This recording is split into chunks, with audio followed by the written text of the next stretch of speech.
je suis content que tu dises ça parce que je voulais rebondir parce que moi, quand Georges m'avait parlé de son bouquin, j'avais entendu parler d'un autre bouquin qui s'appelle Billion Wicked Thoughts, qui est aussi, enfin c'est le même principe quoi, c'est des ingés de Google qui ont compilé des datas en disant bah ouais, pour la première fois on va savoir ce que les gens pensent.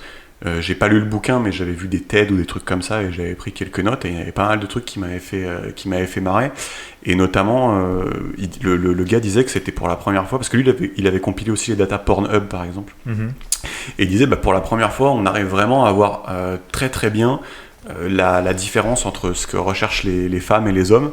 Donc typiquement les hommes ils étaient beaucoup plus dans l'image. Et apparemment ils étaient intéressés les hommes ils s'intéressaient à 4 trucs, les seins, le cul, les pieds et le 4e c'était les tubs. Ouais. Et donc en gros ils avaient compilé les datas, ils avaient vu que les mecs ils étaient beaucoup plus dans les images, ils avaient vu que les meufs elles étaient beaucoup plus dans l'histoire. Donc en gros elles étaient, apparemment il y a des sites qui s'appellent fanfiction où elles écrivent à balle des trucs sur Twilight, les loups-garous. Ouais, alors, oui, bien sûr. alors les 4 trucs principaux qui faisaient kiffer les meufs, c'est des bolos. Mec, je découvre. Hein. Et les 4 trucs principaux qui faisaient kiffer les meufs, c'était en gros, faut que le mec ça soit un alpha male, mais qu'elle le dompte, en gros, tu vois, qu'elle le tame. Qu'elle l'apprivoise, que le alpha male il soit convoité par les autres meufs. S'il est pas convoité par les autres meufs, ça marche pas. Et les 4 catégories c'était genre vampire. Les top catégories c'était vampire, loup-garou, pirate, chirurgien et milliardaire. Non, bah 5 du coup. Pirate, ça m'étonne pas du tout. Pirate quoi, ça m'a beaucoup trop fait. Il y a quand même chirurgien derrière loup-garou quoi. On en parle passé. Je sais pas si c'est dans l'ordre, mais c'est quand même énorme. Et en gros, le mec, vu que c'est un putain d'ingénieur à Google, genre en gros, quand il décrit la sexualité des hommes, en gros, il la décrit avec une fonction ou.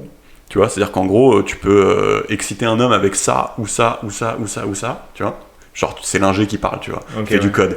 Et il t'explique que pour les femmes, pour exciter une femme, il faut... C'est il faut ça, et ça, et ça. C'est des combinaisons. Il faut être loup-garou et chirurgien. Voilà. Et alpha male.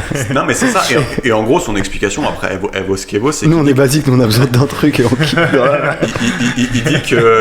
Ouais, c'est bon. Ah, c'est bon, il y a des boobs. Il y a les big boobs. Ouh. Et donc, juste pour finir là-dessus, il disait un truc gaulerie encore d'un ingénieur, c'est qu'il disait en fait ce système-là, c'est probablement pour protéger, encore une fois d'un point de vue Darwin, c'était pour protéger les femmes, genre des mecs qui seraient bons au lit mais incompétents, tu vois, dans la vie, qui seraient pas alpha male quoi, et qui pourraient pas les protéger dans la nature ou je sais pas quoi. Ok. Donc en gros